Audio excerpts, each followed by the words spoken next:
આ વિશ્લેષણ પ્રકૃતિ અભ્યાસુ પ્રણયના ગુજરાતમાં જોવા મળતા તમામ 600થી વધુ પક્ષીઓનો વૈજ્ઞાનિક પરિચય આપતા 7 ખંડોમાં પથરાયેલા વિહંગ વિશ્વ ગુજરાતની પક્ષી સંપદા નામના મહાગ્રંથના મૂળ લેખના આધારે તૈયાર કરવામાં આવ્યું છે.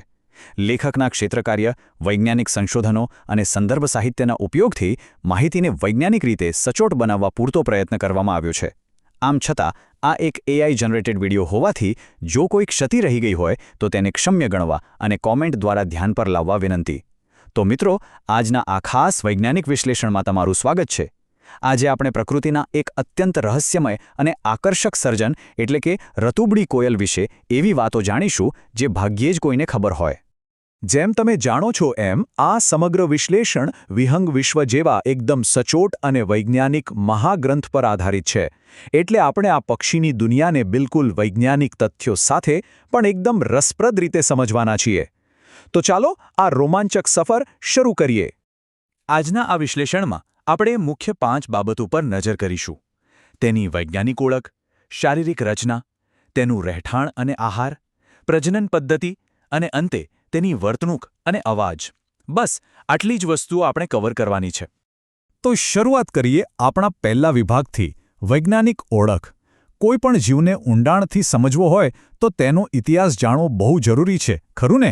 જ્હોન લેથમ નામના વૈજ્ઞાનિકે છેક 1790માં સૌપ્રથમ આ પક્ષી વિશે દુનિયાને જણાવ્યું હતું. હવે આ પક્ષીનું વૈજ્ઞાનિક નામ બહુ જ રસપ્રદ છે, કાકોમાંટસ સોનેરાટી. આમાં જે કાકોમાંટસ શબ્દ છે તે ગ્રીક ભાષામાંથી આવ્યો છે. કાકોસ એટલે ખરાબ અને માંટીસ એટલે ભવિષ્યવાણી કરનાર. બંનેને ભેગા કરીએ તો અર્થ થાય ખરાબ ભવિષ્યવાણી કરનાર. જરા વિચારો, જે પક્ષીનો અવાજ આટલો મધુર હોય તેને આવું ડરાવનું નામ કેમ? આને તમે વૈજ્ઞાનિકની એક રમૂજ જ કહી શકો. અને હા, સોનેરાટી નામ પિયર સોનરત નામના પ્રકૃતિવિદના માનમાં અપાયું છે. જો કદની વાત કરીએ તો રતુંબડી કોયલ સાવ નાનકડી હોય છે, માત્ર 22થી 24 સેન્ટીમીટર જેટલી જ લાંબી. એટલે કે આપણી આસપાસ જોવા મળતી સામાન્ય કોયલ કરતાં તે ઘણી નાની, પાતળી અને એકદમ નાજુક બાંધાની હોય છે. હવે આગળ વધીએ આપણા બીજા વિભાગ તરફ, શારીરિક રચના. આ પક્ષીને રતુંબડી કોયલ શા માટે કહેવાય છે તે તેના દેખાવ પરથી તરત જ સમજાઈ જશે. જુઓ, તેના શરીરના લક્ષણો બહુ સ્પષ્ટ છે. તેનું માથું અને પીઠ ઘેરા રતુંબડા રંગના હોય છે અને તેના પર કાળા રંગના આડા પટ્ટાઓ દેખાય છે. છાતી અને પેટનો ભાગ આછો સફેદ હોય છે અને તેના પર પણ એકદમ પાતળી, ઝીણી કાળી પટ્ટીઓ હોય છે. પાંખો પણ રતુંબડી જ હોય. પણ સૌથી ખાસ નોંધવા જેવી બાબત છે તેની ચાંચ. તે દ્વિરંગી હોય છે, એટલે કે ઉપરથી કાળી અને નીચેથી પીળાશ પડતી. પગ ટૂંકા અને પીળા રંગના. આ આખી રચના તેને જંગલની ગીચ ઝાડીઓમાં છુપાઈ જવામાં એટલે કે કેમોફ્લાજ થવામાં જબરદસ્ત મદદ કરે છે. શારીરિક રચના પછી ચાલો ત્રીજા વિભાગ પર આવીએ, રહેઠાણ અને આહાર. આ નાનકડો જીવ ક્યાં રહે છે અને ખોરાકમાં શું પસંદ કરે છે તે ખરેખર આશ્ચર્યજનક છે. રતુંબડી કોયલ આપણા ભારતીય ઉપખંડમાં જ કાયમી વસવાટ કરતું પક્ષી છે. તેને ખુલ્લા જંગલો, ગીચ ઝાડીઓ, વાંસના ઝુંડ અને મોટા વૃક્ષોવાળા બગીચાઓ બહુ ગમે. તે મોટાભાગે જમીનથી થોડી ઊંચાઈએ જ ઝાડીઓમાં જ રહેવાનું પસંદ કરે છે. તે કોઈ લાંબા અંતરનું સ્થળાંતર નથી કરતી. બસ ચોમાસામાં ખોરાક શોધવા માટે આસપાસના વિસ્તારોમાં થોડી ઘણી ફરતી રહે છે. અહીં આ 1972નો આંકડો ખૂબ જ અગત્યનો છે. આ ભારતીય વન્યજીવ સંરક્ષણ કાયદો 1972 દર્શાવે છે. આ કાયદાના શિડ્યુલ 2 હેઠળ આ પક્ષીને કાનૂની રક્ષણ મળેલું છે. જંગલી વાતાવરણમાં આ પક્ષી આશરે 5થી 8 વર્ષ જીવે છે.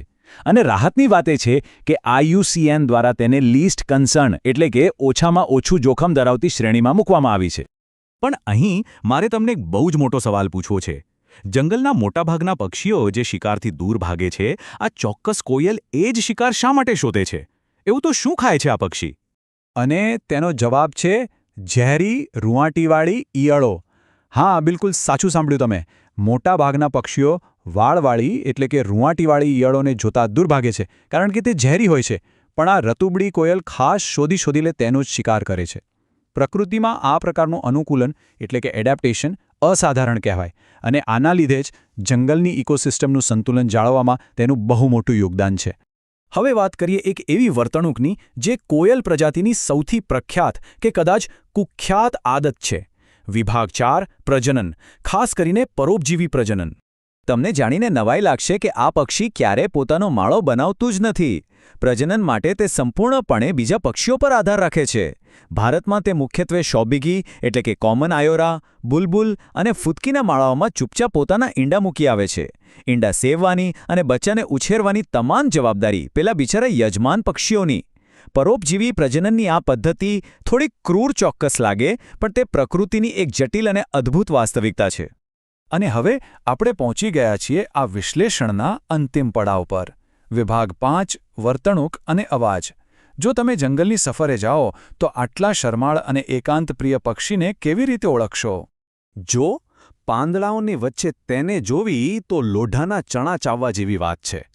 પણ તેનો અવાજ જ તેની સાચી ઓળખ છે. તે વારંવાર વીટ વીટ વીટ વીટ વીટ વીટ એવો અવાજ કરે છે. આ તેનો એકદમ મધુર, ઊંચો અને 3 થી 4 નોટવાળો વ્હિસ્લિંગ કોલ છે. ખાસ કરીને વસંત અને ઉનાળાના દિવસોમાં આ ચડતો ઉતરતો સ્વર તમને જંગલમાં વારંવાર ગૂંજતો સંભળાશે. તો મિત્રો, આ બધી રસપ્રદ વાતો જાણ્યા પછી હવે એક વાત તો નક્કી છે. આગામી વખતે જ્યારે તમે જંગલની સફર પર હોવ અને વાંસના ગાઢ ઝુંડમાંથી પેલી વીટ વીવીવીની મધુર સીટી સંભળાય, તો શું આ ગુપ્ત ખરાબ ભવિષ્યવાણી કરનાર પણ હકીકતમાં અદ્ભુત એવડું પક્ષી તમારી નજરોથી બચી શકશે? કદાચ બિલકુલ નહીં, કારણ કે હવે તમે તેનું વૈજ્ઞાનિક રહસ્ય જાણો છો. તમારા આ જ્ઞાનનો ઉપયોગ કરીને પ્રકૃતિને નજીકથી માણવાનું ચૂકતા નહીં. આજના આ સચોટ વિશ્લેષણમાં મારી સાથે જોડાવા બદલ તમારો ખૂબ ખૂબ આભાર. પ્રકૃતિ સાથે જોડાયેલા રહો.